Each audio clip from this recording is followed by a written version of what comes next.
अस्सलाम वालेकुम dear students रहमतुल्लाहि व बरकातहू। तो जी सुबह आज की नाइट जो लास्ट नाइट है नाइन्थ क्लास वालों के लिए, सुबह इंशाल्लाह इंग्लिश का पहला पेपर स्टार्ट होना है।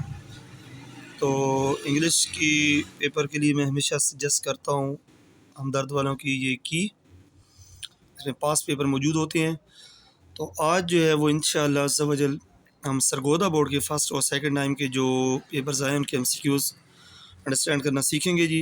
तो first of all first time का जो पेपर है वो देखते हैं जी। तो ये हमारा जी paper number 18 Sargodha board annual exam, ये 2023 का लग चुका है उसके MCQs। तो फर्स्ट जैसे आपको पता है कि choose the correct form of the verb and fill up the bubbles.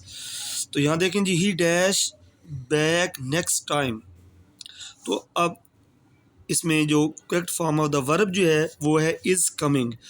अगर हम देखें he came back next time, तो नेक्स्ट टाइम की वजह से ये केम सेकंड फॉर्म नहीं लग सकती, वाज कमिंग भी नहीं लग सकता नेक्स्ट टाइम क्योंकि ये पास्ट है, जस्ट कम भी नहीं लग सकता। आपको पता है ही शीट और सिंगल नेम के साथ के वर्ब के साथ एस और ई एस लगता है। तो हमारे पास जो बेस्ट ऑप्शन है वो इज़ कमिंग है जी। It dash since last night, अब जैसे कि हमारे पास ये लास्ट नाइट आ रहा है तो इसमें हम लगा सकते हैं, इसमें दो लगने हैं वैसे, हैज़ बीन रेनिंग और हैड बीन रेनिंग, ये बेस्ट है दोनों। बाकी जितने भी हैं ये हमारे पास, ये सेंस और फॉर का पहले लेक्चर में बता चुका हूँ। अगर आपने समझना है तो फर्स्ट लेक्चर में जो है ना उसमें देख सकते हैं जी। She dash taking this medicine by March next. अब मार्च नेक्स्ट है तो आपको पता है कि ये फ्यूचर की तरफ पॉइंट आउट कर रहे हैं हमें। तो will have stopped taking ING लगे हुए थे, इस वजह से हमारे पास ये फ्यूचर परफेक्ट कॉन्टीन्यूस टेंस का ये जो स्टेटमेंट है ये इसकी टेंस है। They always dash back home late, तो यहाँ ऑलवेज की वजह से हमारे पास ये फर्स्ट फॉर्म यूज़ होगी। मैं हमेशा इंडिकेशंस देता रहता हूँ बच्चों को ताकि बच्चों को समझ आती रहे कि हमारे पास ये ऑलवेज है, ऑलवेज की वजह से फर्स्ट फॉर्म ये प्रेजेंट को शो करता है। ही डैश 20 मिनट्स अगो, अब ये अगो आ चुके हैं हमारे पास, ये इंडिकेशन है हमारे पास पास्ट की। तो हमारे पास लेफ़्ट लगेगा, तीनों ऑप्शन चेक कर सकते हैं, तीन ऑप्शन जो है ना अभी मैच नहीं करवाएंगे। Choose the word with correct spellings and fill up the bubbles sheet. तो आपको पता है कि नेक्स्ट आपका जो होता है वो करेक्ट स्पेलिंग होती है। तो आपके पास वेंचर की स्पेलिंग होती है VEN TURE। वेंचर हमारे पास इस तरह करेक्ट स्पेलिंग इज। नेक्स्ट हमारे पास टाइम चूँकि कम है इसलिए मैं थोड़ा सा फास्ट मूव करूँगा। ईजर EAGER ईजर, देखने में साउंड दोनों हम जितनी भी प्रोनाउंस करेंगे सेम रहेगी, लेकिन एग्जैक्ट स्पेलिंग जो हमने देखनी है तो वो EAGER eager. Correct spelling of this embodiment, embodiment मुजस्मा EMBODI embody MENT embodiment. Next हमारे पास करेक्ट स्पेलिंग तो हमारे पास है नेटिव। पिछले प्रीवियस जो पेपर हमने देखे उसके अंदर भी ये नेटिव की मौजूद है, ये मोस्टली रिपीटेड है तो हमें इसको अंडरस्टैंड करना चाहिए जी। तो हमारे पास नेक्स्ट क्वेश्चन है, choose the correct meaning of the underline word with fill up the bubbles.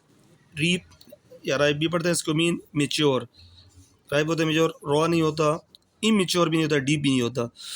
Which of the following means the same as gradually, gradually होता है स्लोली, स्लोली तो स्पीडली होता है जी। आपने एक स्टोरी पढ़ी थी उसके अंदर भी है slow and steady win the race, जिस तरह है तो उसी की ये मॉडिफाइड है स्टडीली।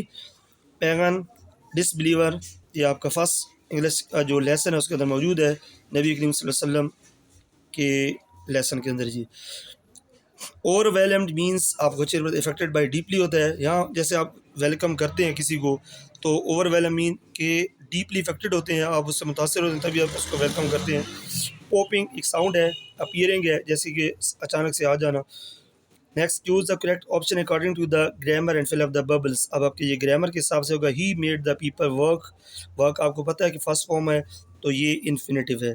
मैं हमेशा कहता हूँ टू और फर्स्ट फॉर्म जो भी होगी वो मोस्टली आपकी इन्फिनेटिव होती है।